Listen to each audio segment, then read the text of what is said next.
And continuing coverage tonight in the case of Lauren Dumolo, a community search team is continuing efforts to try and find the missing Cape Coral woman. Yes, and she was reported missing on June 21st, and she was last seen at her Cape Coral apartment. Fox 4's Lauren Moss joins the group as they search for clues. Lauren Dumolo was 29 years old and lived in Cape Coral, Florida.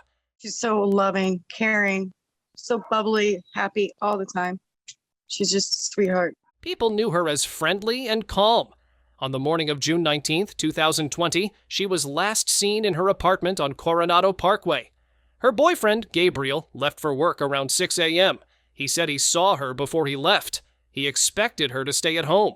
In the weeks before, Lauren had 2 short stays in hospital under the Baker Act.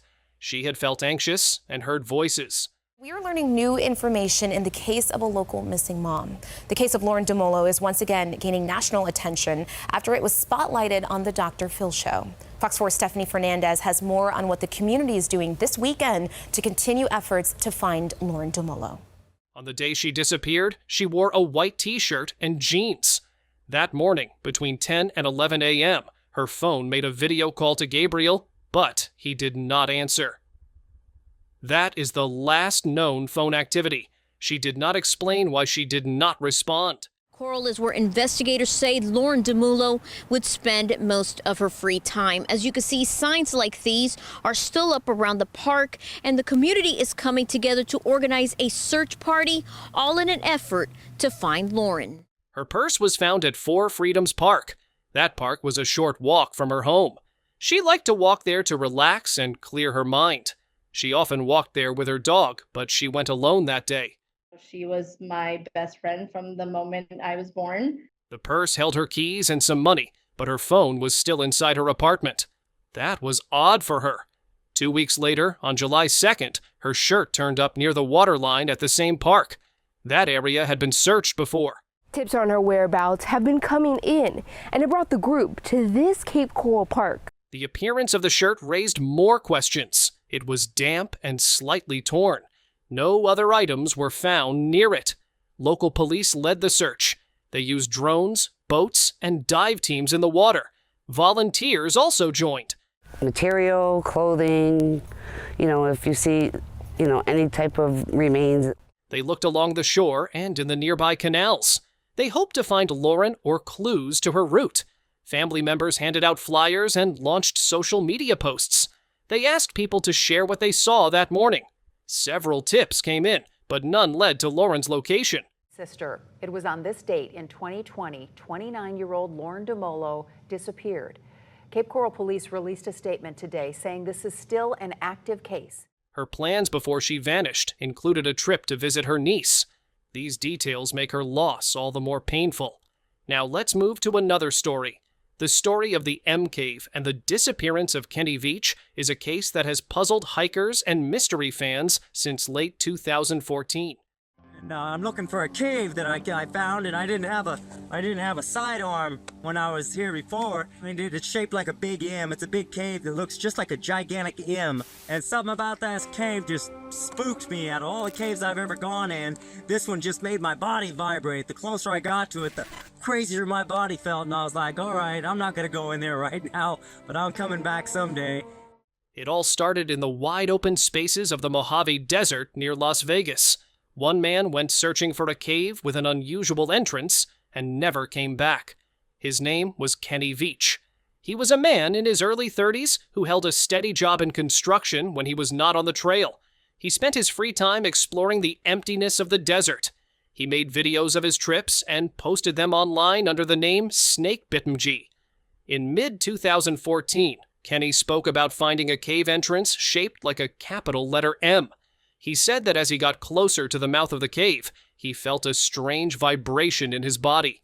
He did not stick around long enough to see what might be causing it. He left the area quickly. His account sparked a wave of questions. Many people began to wonder what might lie inside that opening. A few months later, Kenny went back to look for it again, but vanished. His story has stayed in the minds of hikers and mystery seekers ever since. Kenny Veach grew up in the outskirts of Las Vegas with a family that loved camping and hiking.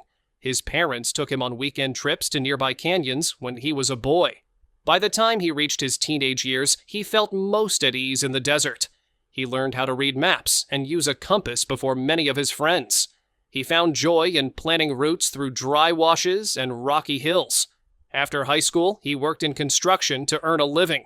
That work gave him the skills to handle tough physical challenges on his hikes. He saved his time off to head out alone into the desert. He treated each excursion like a personal test. He carried a minimal set of supplies so he could stay agile on the trail. His reputation as a tough solo hiker grew among local outdoors groups.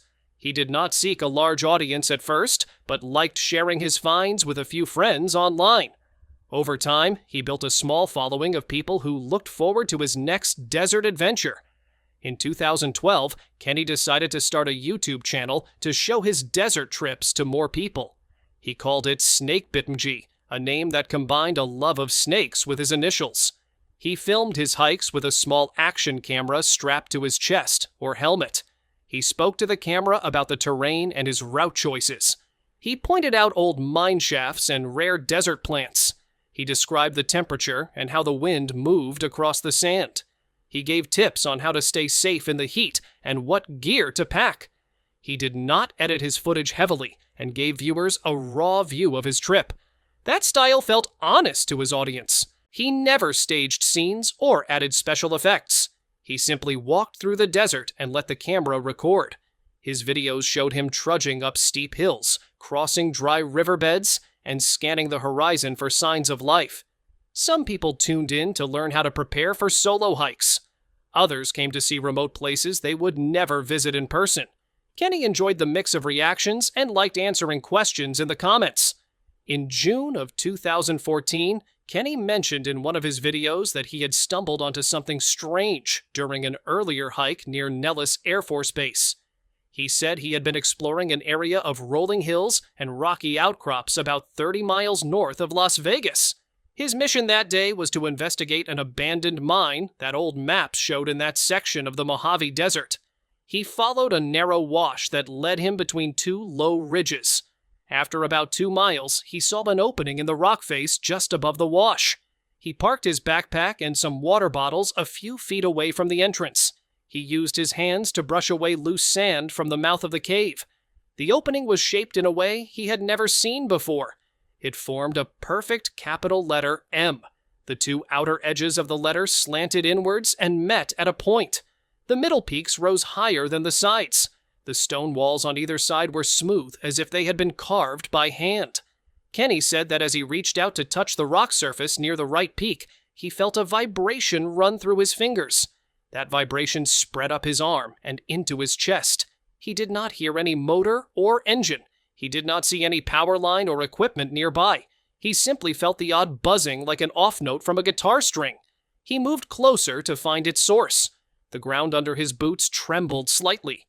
He took a step back in surprise. His heart rate sped up and his breathing became shallow. He felt a wave of fear hit him. He decided then and there that he had no interest in exploring further. He turned and walked back to his truck as fast as he could without running. He did not record that part of the hike. He only shared the memory later when someone asked if he had ever found anything strange on his trips. After Kenny described this cave shape on his channel, he received a flood of messages from viewers. Many asked for the exact location. Some warned him not to go back. A handful suggested he might have imagined the vibration. Others believed he had found a secret entrance to an old military tunnel. A few joked that he was rubbing on an alien radio. The mix of excitement and caution surprised him. He answered questions in the comments section for days. He made a short follow-up video telling his audience he was not sure he wanted to see the cave again. He said the feeling he got as he approached it made him uneasy. Some fans urged him to return with better gear and invite a friend. A small group even offered to join him on a future trip. He thanked everyone, but told them he was fine on his own. Still, the idea of a cave with an M-shaped entrance and a strange buzz had captured people's curiosity. That buzz became a legend on his channel. In October of 2014, Kenny decided to try one more time to locate the M Cave. He gathered a small team of 3 local hikers who knew the desert well. They met early in the morning when the temperature was still cool. Kenny shared the rough GPS coordinates he had taken months earlier on his phone. The group loaded into 2 trucks and drove down a dusty dirt road. They parked near a cluster of low hills about 20 miles north of Las Vegas. From there, they set off on foot.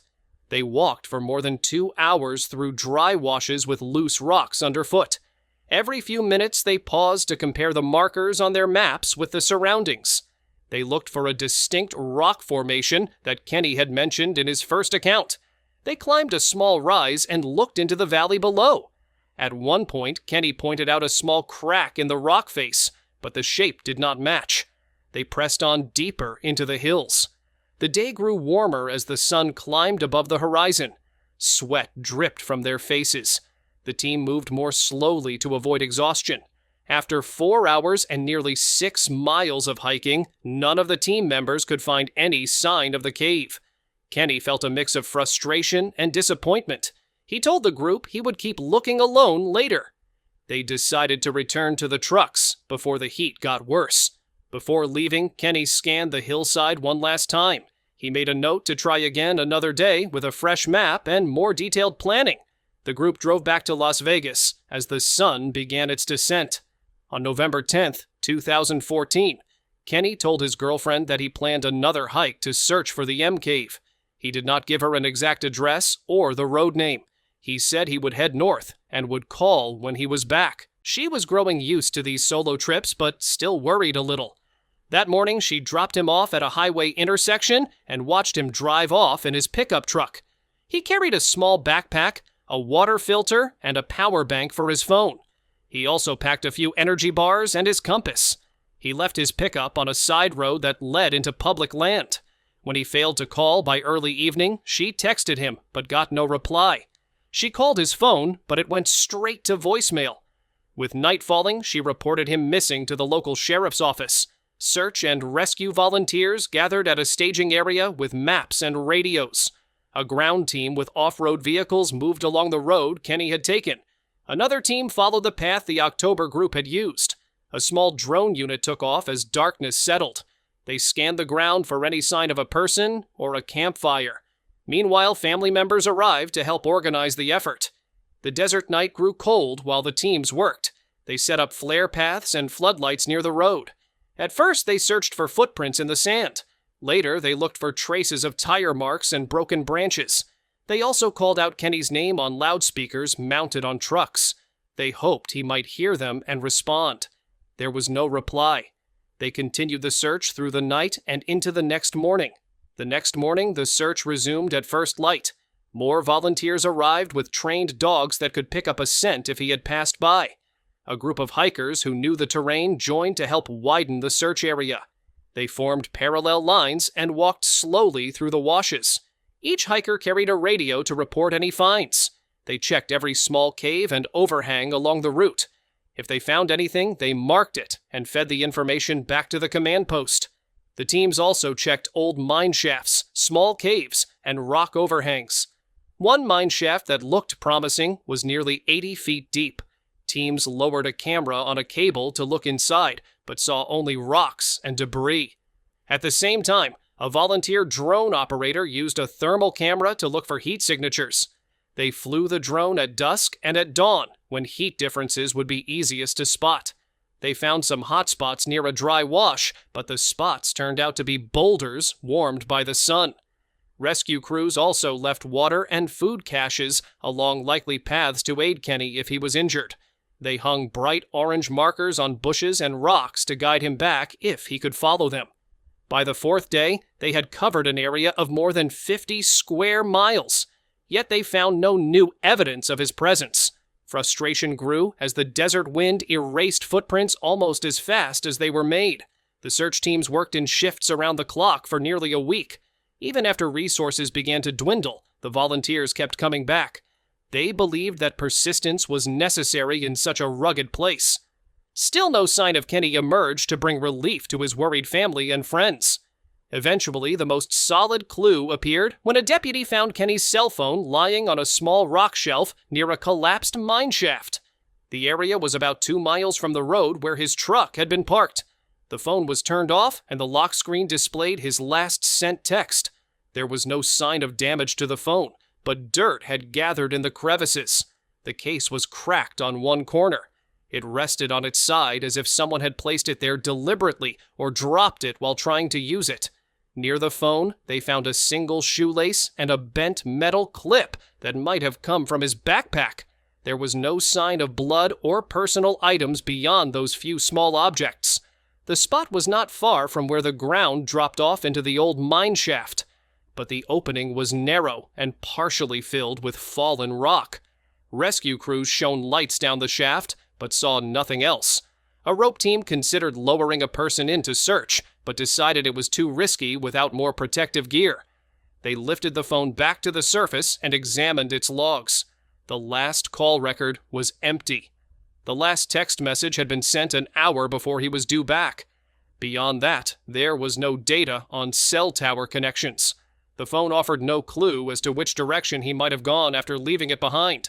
The phone battery was almost dead when they checked it. The power bank in his backpack would have allowed him to charge it, but that was found back in his truck. Investigators tested the phone's power, but it would not turn on. They removed the SIM card to check for damage. The memory card inside the device held no video files from the day of his disappearance. That suggested he had not used the camera that day.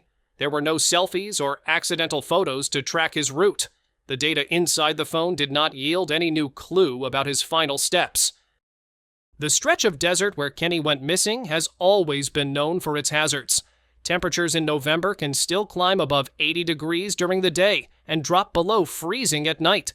The ground is littered with sharp rocks that can tear a tire or cut an ankle. Rattlesnakes and scorpions hide in crevices, waiting for prey. Old mine shafts are scattered across the hills and can be hidden under loose rubble. A slight misstep can send a hiker tumbling down into a narrow shaft. Once a person falls in and is injured, it can be hard for rescuers to find them at night.